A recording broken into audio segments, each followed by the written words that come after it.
Sign করে দেয়। শেষ, আজ থেকে তাদের স্বামী স্ত্রীর সম্পর্ক একদম শেষ।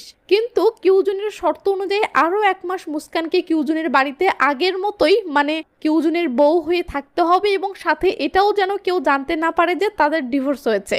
পরের দিন সকালে কিউজুন মুস্কানকে অফিসে ঢুকতে দেখে হাই হ্যালো জানানোর জন্য মুস্কানের কাছে যায়, বাট মুস্কান তাকে ইগনোর করে চলে যায়। এটা কি হলো? কিউজুন তো পুরোই অবাক, সে ভাবতেই পারেননি মুস্কান তাকে এভাবে ইগনোর করবে। এর মাঝেই কিউজুনের অ্যাসিস্ট্যান্ট মং দৌড়ে এসে মুস্কানকে ওয়েলকাম জানায় ও ডিজাইন সেক্টরের সবার সাথে মুস্কানকে হাই হ্যালো করিয়ে দেয়, কিউজুনের ওয়াইফ হিসেবে নয়, অফিসের নতুন কলিগ হিসেবে।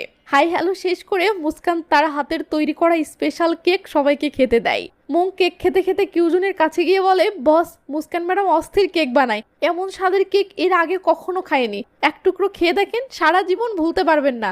মুস্কানের হাতে তৈরি করা কেক শুনে কিউজুনের খেতে খুব ইচ্ছে করছিল, বাট সে মুস্কানের উপর রেগে আছে, কেক খাবে কি খাবে না এটা নিয়ে কনফিউশনে পড়ে গিয়েছে।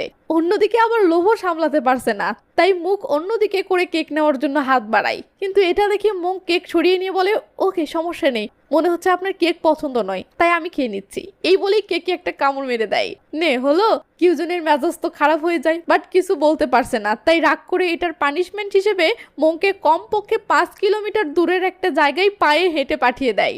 নে এবার এক টুকরো কেক খাওয়ার ঠেলা সামলা। কিছুক্ষণ পর কিউজুন সাথী করে একটি মেয়েকে এনে সবার সাথে পরিচয় করিয়ে দিয়ে বলে, ইনি এই কোম্পানির নতুন ডিরেক্টর। এই বলে কিউজুন চলে যায়। এদিকে মেয়েটিকে দেখে হঠাৎ মুস্কানের গতকাল রাতের সেই মেয়েটির কথা মনে পড়ে ও সে কনফার্ম হয়ে যায় গতকাল রাতের মেয়েটি আর কেউ নয়, এটাই সেই মেয়ে যার জন্য সে কিউজুনকে ডিভোর্স দিয়েছে। যাই হোক, মেয়েটি সবার সঙ্গে পরিচিত হওয়ার সময় তার নাম বলে সুইউ।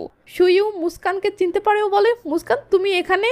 আমি তোমায় চিনতেই পারিনি, তুমি আগের থেকে অনেক পরিবর্তন হয়ে গেছো। মুস্কান কিছু না বললে সুইউ সবাইকে বলে যে তারা ফ্রান্সে একসাথে পড়াশোনা করেছে। এই সুযোগে মুস্কান সুইউকে জব্দ করার জন্য বলে, এতগুলো বছর কেটে গেছে কিন্তু তুমি একটুও পরিবর্তন হওনি দেখি, তোমার চরিত্র